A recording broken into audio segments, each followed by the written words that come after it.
मोनिका की शादी को 1 साल हो चुका था। यह अरेंज मैरिज थी, इसलिए उसे अपने पति अशोक से खास लगाव नहीं था। मोनिका का ध्यान हमेशा अपने देवर सुमित की ओर रहता था।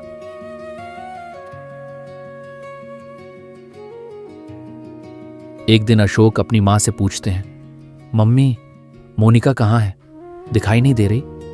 मां ने बताया कि वह रसोई में खीर बना रही है, जिससे अशोक हैरान हो गया क्योंकि उसने तो खीर बनाने को नहीं कहा था। दरअसल मोनिका ने वह खीर अपने देवर सुमित के लिए बनाई थी और सुमित के कमरे में जाकर उससे कहती है, देखो देवर जी, तुम्हारे लिए खीर बनाई है। सुमित उसकी बातों को सामान्य रूप से लेता था, लेकिन मोनिका का सारा ध्यान सुमित पर ही रहता।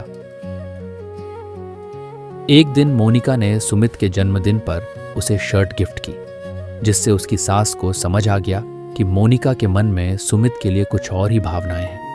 सास ने सोचा कि सुमित का विवाह करवा देना ही इस समस्या का हल है। अशोक ने सुमित के लिए लड़की ढूंढी और जल्द ही सुमित को अर्चना नाम की लड़की पसंद आ गई। अर्चना के जीवन में आने से मोनिका को सुमित से दूर होना पड़ रहा था, जिससे वह असहज हो गई। एक दिन जब सुमित और अर्चना मूवी देखने जा रहे थे, मोनिका भी उनके साथ चलने की जिद करती है। इस पर सुमित बहाना बनाकर अर्चना के साथ समय बिताने की बात कहता है।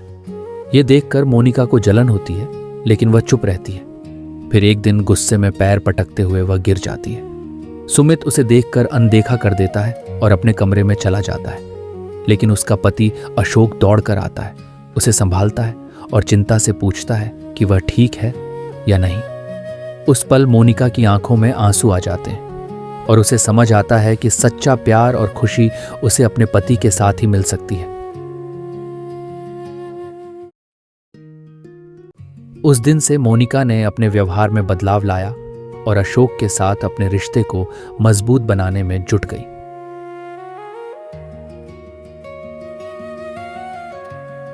मोनिका ने यह स्वीकार कर लिया था कि मेरा सच्चा साथी मेरा पति ही है, जिसके साथ मुझे जीवन बिताना है।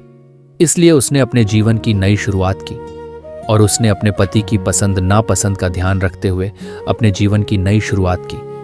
मोनिका अब हर सुबह जल्दी उठकर नहाकर सबसे पहले उसके पति की पसंद की चाय बनाकर उसे अपने गीले बालों से उसे उठाकर उसे चाय देने लगी। अशोक को मोनिका का यह अंदाज देखकर बहुत अच्छा लगता। अब मोनिका जब भी उसका पति थका हुआ ऑफिस से आता, उसके पांव दबाती और उसके साथ बात करते हुए समय बताती। अब मोनिका को अशोक के साथ समय बिताना और उससे बातें करना अच्छा लगने लगा। वह अब अशोक का हर दिन ऑफिस से आने का इंतजार करती और अब अशोक भी मोनिका की पसंद नापसंद का ध्यान रखने लगा और उसके लिए हर रोज कुछ ना कुछ उपहार ऑफिस से आते वक्त लाया करता था।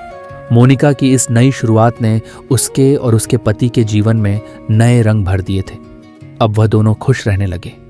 ये कहानी बताती है कि असली खुशी और सच्चा प्यार आपका पति और पत्नी ही होता है, जहां सम्मान, परवाह और एक दूसरे के प्रति विश्वास होता है।